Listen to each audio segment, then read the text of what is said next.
Stangibelisco here.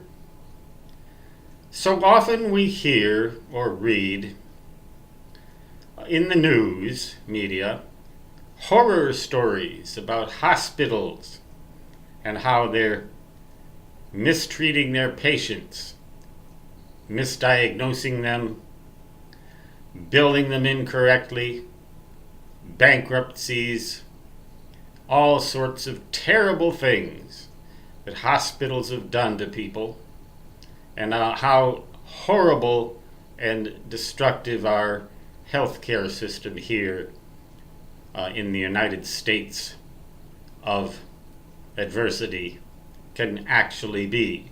Well, I'm sure those stories have some merit, but I read them and I see them through the filter of the media.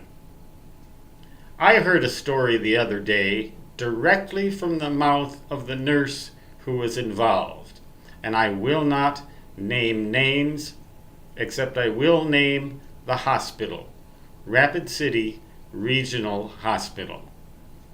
I believe it was in 2014, 2015, thereabouts, the 4th and 5th of October in any case. Here in the black holes of Dakota Territory, we had a very serious winter storm. Now the trees were still leafed out, and we got 4 feet of snow, or 45 inches of snow here in the Lead Deadwood area, and a great deal of wind down in the Rapid City area. One record, I think this was the storm, had the wind, the top wind gust of 119.5 mile an hour. That would be, and the sustained wind of 62 or 63 still didn't meet hurricane criteria, but in any case, the roads were impassable, the amounts of snow prohibitive, blizzard conditions prevailed. A great number of cattle were killed because the heavy wet snow stuffed up their nostrils and they couldn't breathe. A devastating storm. And I remember it because I was here. Went without power for 3 days. Thank goodness for my little gasoline-powered Honda generator, but that's my side of the story.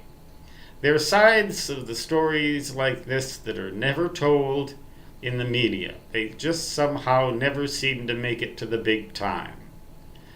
But I heard this from the nurse who actually performed the delivery.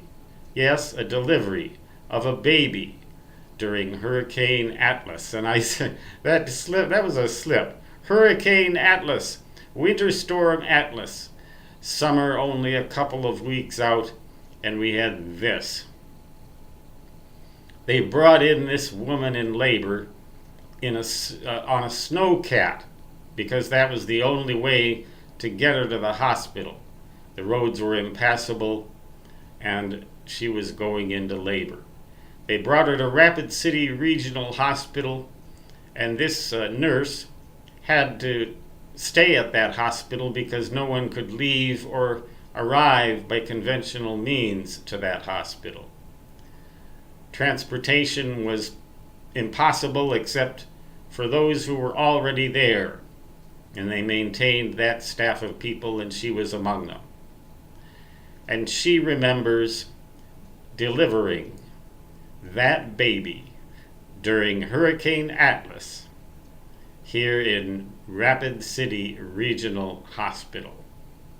Now, I don't know what the bill was. I don't know what eventually happened in regards to whether the nightmares that may have ensued. I assume there probably were none. There usually are. These horrible stories that we hear are the exception, not the rule. But this particular story is not just the exception, but the ultimate exception. An example of the compassion that we just don't hear about in the United States. And I was particularly surprised to hear that it had happened right here in this area, in the black holes of Dakota Territory, and it was at Rapid City Regional Hospital. And I know this story is true. I didn't hear it through the media. I didn't hear it through the filter of anything other than reality. The very nurse who participated in that delivery told me this story just the other day.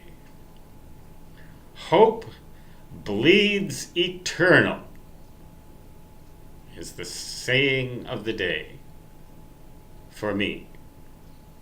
If this story doesn't bring you to the verge of tears, there's something wrong with you. Well, that's my opinion. Stan Gibilisco signing off. Until next time, so long.